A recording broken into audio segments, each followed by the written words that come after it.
Nos encontramos en AM 1010, entre Bea y Vos, y estamos entrevistando a Claudio Mahmoud, que da clases de Música clásica y música ópera. clásica y ópera de apreciación musical. Bueno, Claudio, ¿cómo estás? Muy bien, un gusto estar con vos. Muchísimas gracias por venir a este programa y quería preguntarte, dada tu trayectoria, ¿cuántos estudios hiciste?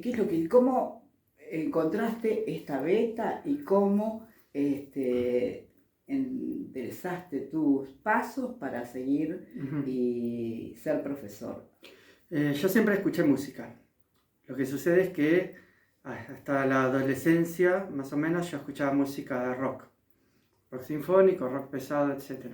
En la década del 80, más o menos, los grupos que yo escuchaba empezaron a cambiar la tendencia. Queen, Genesis, Yes, es como que se hicieron más bolicheros, no me gustó esa orientación y traté de buscar alguna otra música.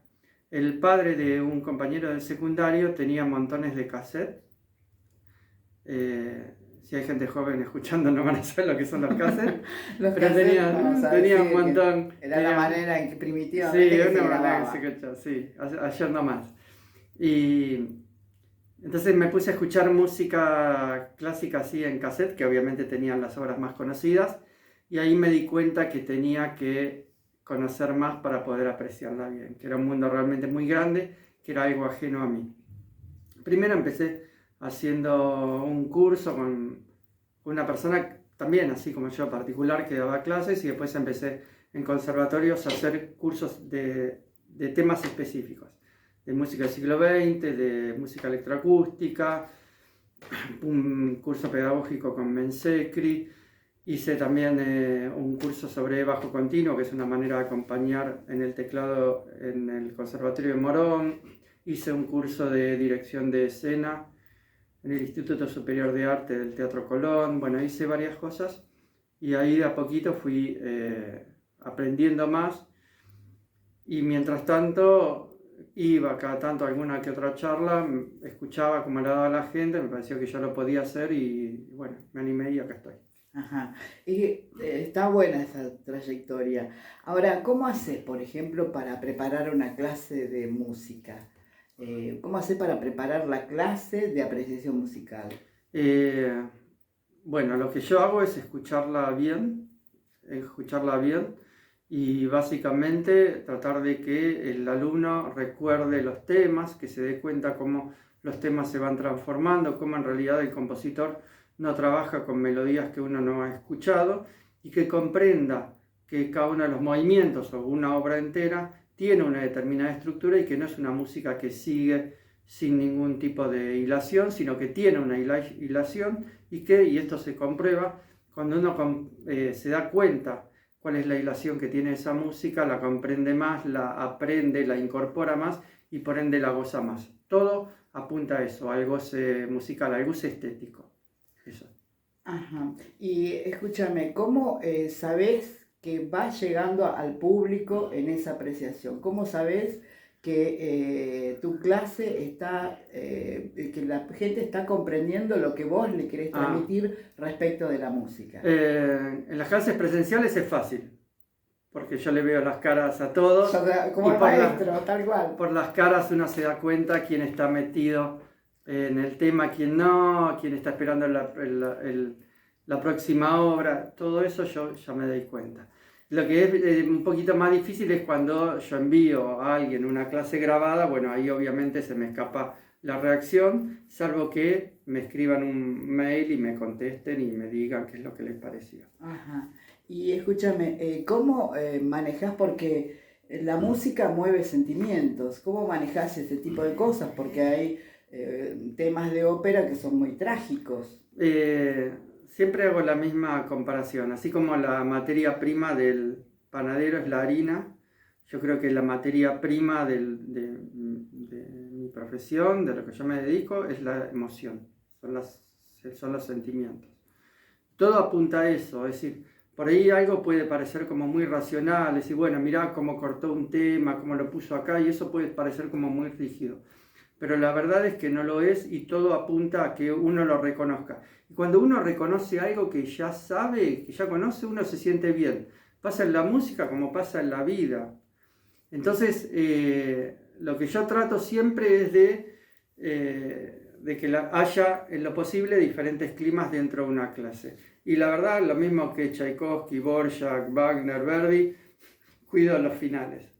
Wow, está bueno. Y sí, porque los finales, que lo mismo que en las películas, que en todos lados, es decir, los finales de las clases son lo último que se lleva la gente que asiste a una clase. Y esa última impresión tiene que ser muy buena, o al menos tiene que tratar de lograr lo que yo quiero que logre, una alegría, o que se vayan conmovidos, que se vayan pensando, lo que sea. Pero uno también tiene en cuenta de que yo, por ejemplo, estoy en AMIA. En AMIA hay más de 100 personas en el auditorio. Es muy difícil que algo que yo plantee le guste a los 100. Ojalá que sí, ojalá que no, a veces le gustará 90, 80, eso yo nunca lo voy a saber. Porque todos tienen almas distintas, corazones distintos, historias distintas, y en ese momento, en esa clase, seguramente les están pasando cosas distintas a todos. De modo que es muy difícil, pero procuro de que realmente todos se vayan con algo más en el alma y algo que les sirva. Es decir, no que la clase sea un entretenimiento para pasarlo bien, sino que en realidad la idea siempre es sembrar en el otro para que luego todas las enseñanzas de la clase, sean musicales, sean literarias, sea lo que sea, puedan luego aplicarla en la vida. Todo apunta a tener una vida más linda, que no es poco, ¿verdad? Que todos los que de alguna manera disfrutamos el arte podamos seguir disfrutándolo aún más, porque quienes tienen el arte en su vida, ya sea tocando, creando o escuchando, asistiendo a los espectáculos, etc., disfrutan mucho más de la vida y siempre tienen una puertita. Esto yo lo hablo de la música, pero creo que es válido para la literatura, para la pintura, para todas las demás artes. Es decir, siempre el arte le va a dar a alguien una especie de lugar, un refugio, donde puede realmente sentirse bien. Y aunque los días sean muy aciagos, haya mucha tristeza, uno parece que el mundo se le viene abajo, etc., o escucha un disco, o se sienta al piano, o ve una obra de teatro, o una película, o se pone a pintar, o a esculpir, o a hacer algo con cerámica, todo ayuda a que nuestra vida sea más pasajera, porque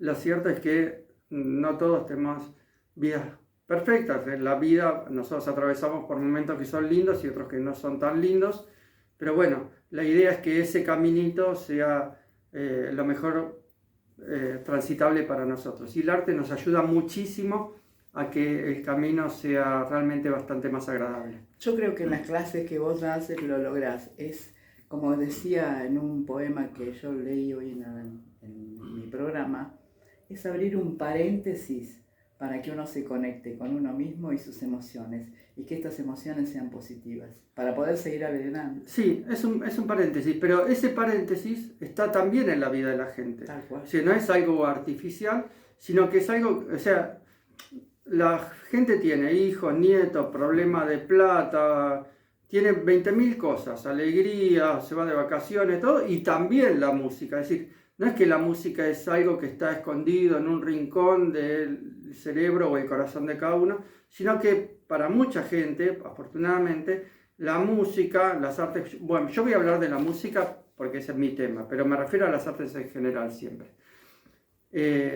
Forma parte de su propia vida. Si cuando uno hace un raconto de lo que le pasa, a mí me pasa esto, me pasa esto, me pasa esto, me pasa esto, pero bueno, también tengo la música, y eso también es muy importante, porque muchas veces algo bueno hace que lo negro sea menos negro.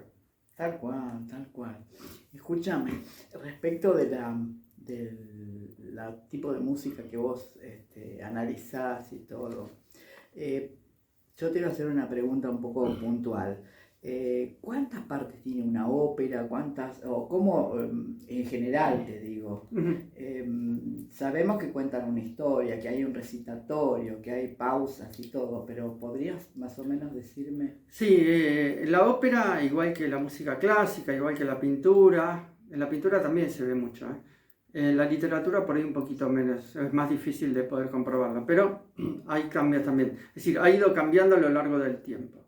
digamos que una ópera tradicional, una ópera de Verdi, de Puccini, etc., lo que tiene es primero una introducción instrumental, que se llama obertura o preludio. Después suele haber un coro. El coro lo que hace muchas veces es darle el marco a la acción. Es como si fuera el coro de la tragedia griega. En realidad la ópera nace porque un grupo de artistas e intelectuales italianos decidieron recrear la tragedia griega. En las antiguas obras griegas, las de Sófocles, Aristófanes, Eurípides, etc., también se cantaba. Y había entre el público y lo que sería el escenario un lugar donde se movía el coro que llamaba orquestra. Y orquestrai significa danzar en griego. De modo que lo que hace la orquesta en el teatro, que de ahí viene el nombre también del conjunto instrumental, es de alguna manera hacer lo que hacía el coro griego, resaltar las emociones de lo que nosotros vemos. Hay efectivamente partes que son como declamadas, que son los recitativos, que es donde el público se entera del argumento de la ópera, y después los números cantables, arias, dúos, tríos, etc. Pero básicamente es eso. En realidad uno se siente conmovido por la música que resalta el argumento. Las óperas, no lo digo yo, es simplemente una comprobación histórica, no subsisten por el argumento, sino por la música, porque tiene una música realmente que al público en su mayoría le ha gustado. Óperas con libretos muy simples, como es el de La Bohème de Puccini, ha sobrevivido y sobrevivirá por la música bella que tiene, y otros argumentos que por ahí pueden ser más interesantes o pueden prestarse incluso para ser representados en una obra que es en prosa. Una obra en prosa sin acompañamiento de música por ahí han quedado en el olvido porque quizás la música no tiene tanta llegada, tanta pegada. Es fundamental en la ópera para gran parte del público que la música sea fácil de apreciar y fácil de recordar. Hay montones de compositores que eludieron eso en algunas de sus obras, como Richard Strauss en Electra, donde realmente la obra es muy impactante, es muy buena, pero a mucha parte del público eso no le interesa tanto porque se quedan con la melodía. Pero la verdad es que la melodía en la ópera y en la voz de los cantantes o en la voz de los instrumentos de la orquesta es solamente una parte. Lo que importa es que la música resalte las situaciones que nosotros vemos en escena. Y en Electra, te digo Electra por nombrar una obra en la que no hay arias, una ópera en la que no hay arias. Bueno, la música cumple esa función y seguramente también eso hizo que después de 100 años de su estreno Electra se siga representando. Ahí está. Vamos a una pausa y enseguida volvemos. Reanudamos la conversación con el profesor Claudio Mahmoud y quedaba una pregunta puntual. ¿Por qué la ópera parece selecta para determinado público y no accede a lo masivo? Bueno, eso es un prejuicio. En realidad, la ópera no es para un público selecto, no es para un público de edad mayor, no es para un público de mucho dinero, no es para un público intelectual, ni nada de eso. Ganas de interés nomás. Es simplemente interés y creo que es simplemente conocimiento de un género. Cualquier persona que comience a escuchar ópera es muy probable que se sienta atraída por el género. A ver, ¿por qué? Cuando nosotros vemos una película, cualquier película, siempre hay música. Siempre hay música. Habrá música por momentos. Entonces, cuando un chico y una chica se besan en una película de amor, hay una música romántica. Entonces, yo ya los veo a los chicos que se están besando y la situación es romántica. Con la música romántica que me agregan, es más romántica todavía. Es lo mismo que hacía el coro griego antes. Es decir, aumenta la emoción de lo que yo estoy viendo, la música. Entonces, si así nos aumenta la emoción de música en una película donde hay solamente fragmentos de música, imaginemos en una obra que tiene música desde el principio hasta el final. Entonces yo lo que creo es que muchas veces lo de la ópera es simplemente porque es difícil que surja de uno mismo el decir, bueno, voy a ver qué es una ópera. Y por ahí uno va a un teatro a ver una ópera y la verdad es que a veces no es tan fácil de comprender las reglas. Es como si yo fuera a ver un partido de béisbol, más o menos. Yo no sé cómo se juega el béisbol. Si bien es una obra de teatro donde hay un argumento, lo cierto es que hay ciertos parámetros para ver una ópera que no son nada complicados, es simplemente aprenderlos y después ver cuál es la característica de cada uno de los compositores, saber el argumento de la obra y dónde prestarle mayor atención. Es decir, toda la ópera es importante, porque, como siempre digo, si esta parte no fuera importante, el compositor la hubiera sacado.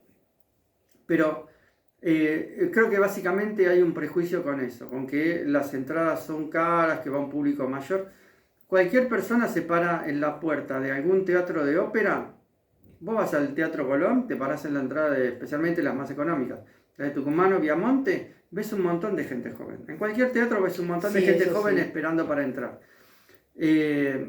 No es solo para mayores y de hecho, a ver, no puede ser solo para mayores porque si no ya se hubieran muerto todos. Y la ópera ya tiene más de, claro, ya tiene más de, es de finales del 1500. O sea, tiene más de 400 años el género. Y al día de hoy se siguen agotando las entradas para ver una ópera, imagino que en todos los teatros del mundo. Porque es un espectáculo que realmente es muy lindo. Es un espectáculo, y aparte, lo que tiene la ópera es que tiene argumentos para todo. ¿Vos querés historia de amor? ¿Querés algo épico? Bueno, tenés épico. ¿Querés música muy pasatista, música muy alegre, música taradiza? Tiene ballet, tiene de todo. Tiene desde lo visual también algo bastante atractivo que va a ir cambiando y esto quizás le agrega algo, un atractivo diferente a otros espectáculos, es que cada vez que se monta la Traviata es muy probable que alguien la vea de manera diferente. Porque cambia el regisseur, cambia el director de escena, entonces bueno, se monta de otra manera. La cantan otros intérpretes y tiene la ópera esto que es bastante, que tiene que ver con lo, creo que con lo inexplicable, ¿no? Que es cómo uno se emociona al ver y al escuchar una obra que ya conoce. Porque la gente que va a ver la Traviata, la Bohème, etc., ya la conoce y sin embargo gran parte del público se emociona. Y esto tiene que ver con el poder de la música, el poder que tiene la música, en la ópera o la música en general, de poder alterar nuestro estado de ánimo, que es algo que está en el Antiguo Testamento. Yo siempre leo en el curso de Historia de la Música, en la primera clase, el momento en el que David es llamado para tocar el arpa ante Saúl, que está melancólico, y cada vez que él toca, le cambia el estado de ánimo a Saúl. Entonces, bueno, todo eso realmente es muy importante. Ahora, te iba a preguntar si es súper importante, está muy bien descrito, incluso explicado históricamente, ¿no? Lo que yo te quería preguntar también es, ¿qué características vos juzgarías en una ópera que considerás de calidad? No, es muy difícil eso, porque no creo que nadie pueda decir que algo es de calidad o no, o de calidad buena o mala.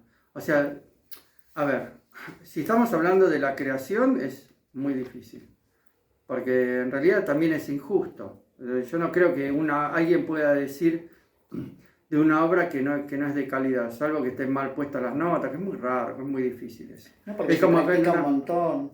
Claro, no, pero digo, o sea, si es de la creación, no se puede juzgar ninguna obra artística, si una obra artística es de calidad o no. Sí, o sea, yo lo que puedo juzgar sería la representación visual, lo que hizo el director de escena. Y para juzgar eso hay una cuestión de gusto, pero el gusto es subjetivo, claro, es subjetivo, pero sí es importante, y esto sí, pero no tiene que ver con la calidad, sino que tiene que ver con las concepciones. Cuando se monta una ópera, es que la ópera se entienda. Porque muchas veces los directores de escena montan óperas, quizás pensando en que todo el público ya conoce, entonces hacen algunos cambios en lo visual, que el que no la conoce cree que realmente la ópera es así y puede quedar confundido en el argumento, en la trama, etc. Pero bueno, tampoco eso implica que sea de mala calidad el director de escena, es su manera de mirarla, la obra. A mí me puede gustar o no gustar, pero por ahí a mí no me gusta y a la persona que tengo al lado sí le Claro, gusta. la ponen fónica. Claro, sí, es así. Ujú. ¿Y vos qué futuro le podés ver o qué proyecciones le podés ver a la música clásica, al género ópera? A ver, yo creo que va a haber, tanto la ópera como la música clásica van a persistir, porque siempre va a haber un grupo de gente que va a escuchar ese tipo de música. Yo tengo mucha gente joven que va a las clases y es gente que Sí, he también visto. movida, claro, movida por la misma inquietud que yo, de decir, bueno, se dan cuenta, esto es un mundo muy grande, estaría bueno que alguien me oriente o saber algo más para poder apreciarla. Porque aparte, uno va a la clase y escucha música, es todo placer, o sea, no pierde nadie. No. Es todo placer. Entonces, eso es una cosa. Y con respecto a qué es lo que va, es muy difícil saber qué es lo que va a pasar, porque, a ver, es cierto que la música, incluso la música popular ha ido cambiando. O sea, grupos de rock, lo que llaman rock, hay cada vez menos.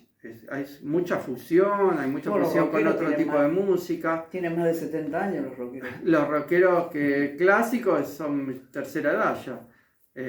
Incluso los de Kiss tienen más de 70 años. Bueno, pero digo, es muy difícil. Sí queda claro que en la gente joven al menos, o parte de la gente joven, se siente atraído por otro tipo de música. Pero yo creo que es porque es más fácil de absorber y porque están todo el día con esa oferta, la aprendés en todos lados, la aprendés en una radio, aprendés en una televisión, vas caminando por la calle, llegás a un local, yo voy al gimnasio y me ponen constantemente la misma música.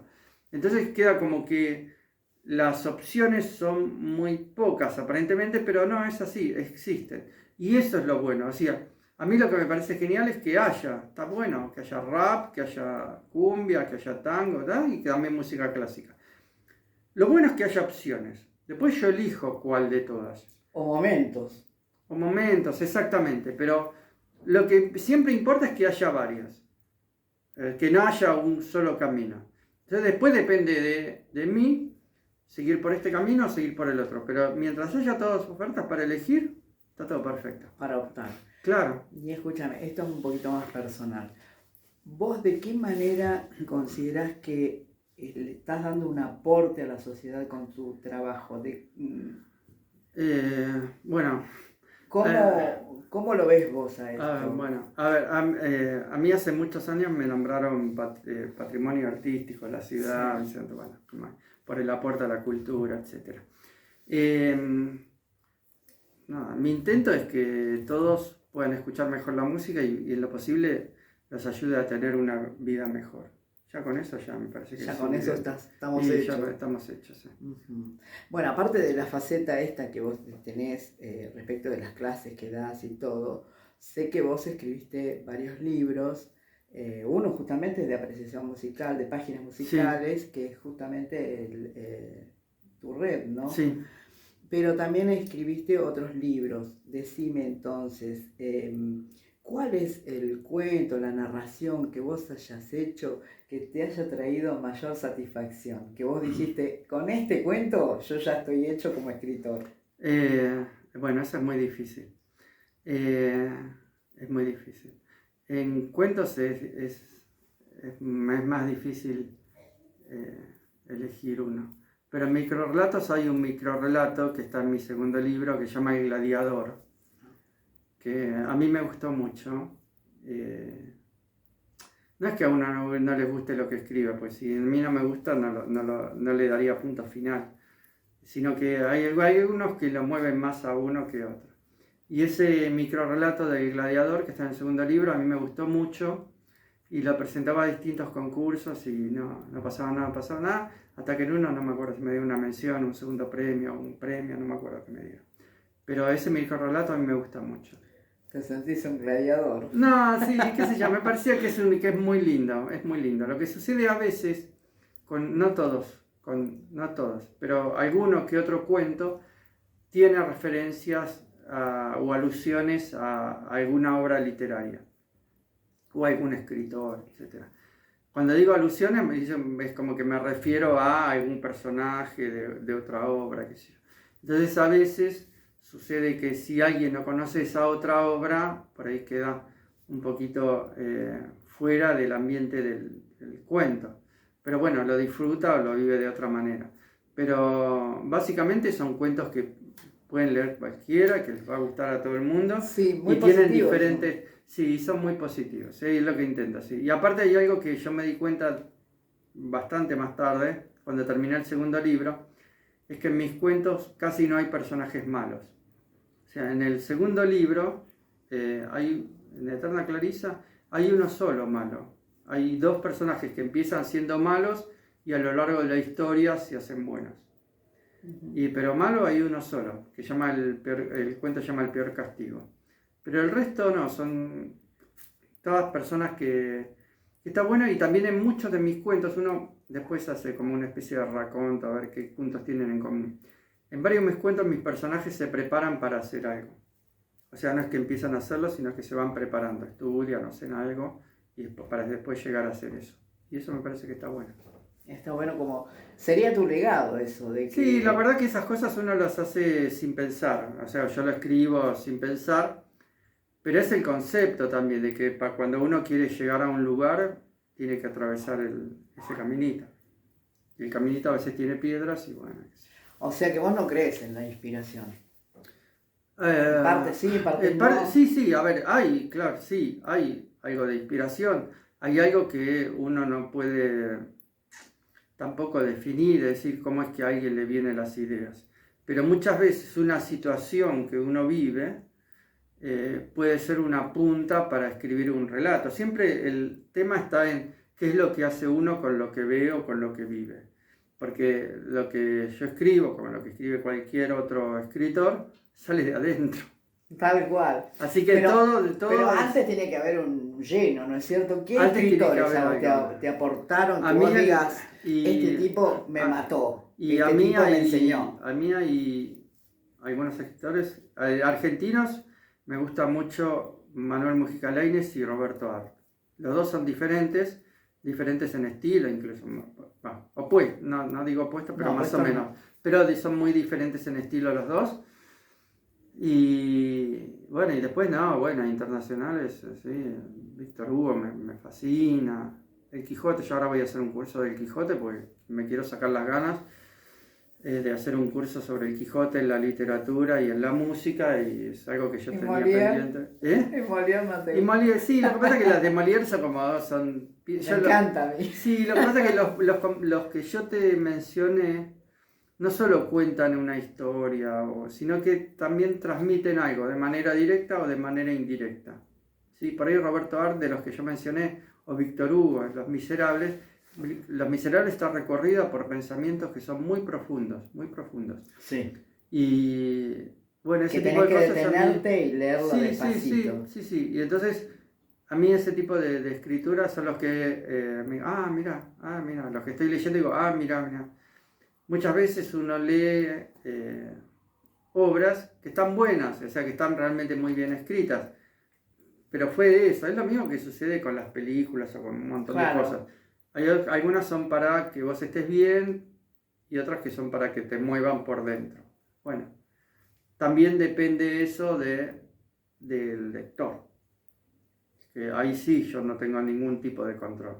Alguien me compra el libro y se lo lleva a la casa y no sé más. Claro.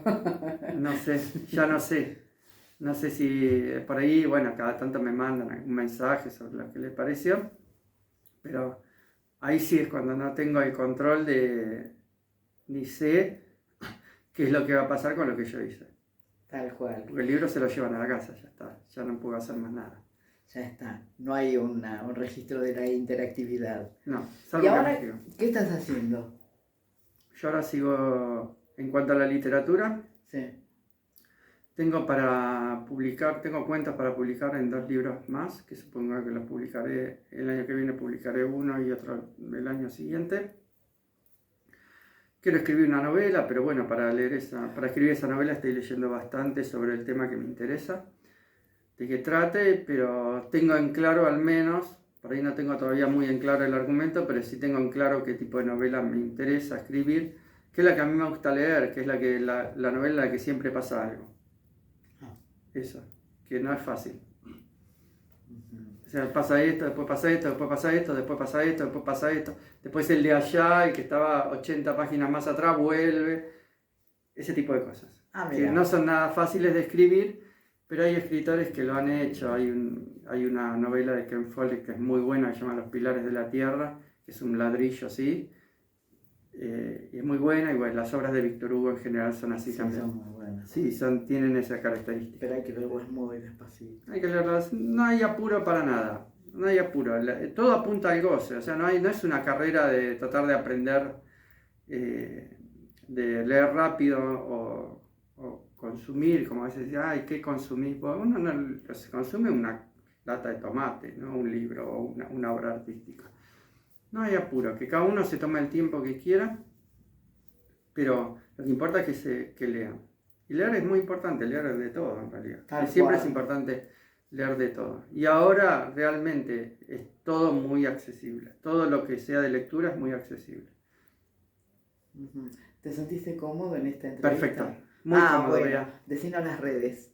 ¿Dónde te yo ubicamos? tengo, bueno, primero mi página, donde está mi currículum entero y las clases que doy habitualmente, es Páginas Musicales, www.paginasmusicales.com.ar, paginasmusicales.com.ar, y en las 3 redes más conocidas, en Facebook, Instagram y TikTok también. Ah, qué bueno. Puse Yo no TikTok. tengo, yo no tengo, pero bueno. Estoy con mi nombre, me buscan con mi nombre. Perfecto. Le agradecemos mucho la presencia, Claudio. Al contrario, Bea, un Fue placer. Un placer. muy bueno recibirte en nuestra casa y esto fue para Entre Bea y Vos. Muchísimas gracias.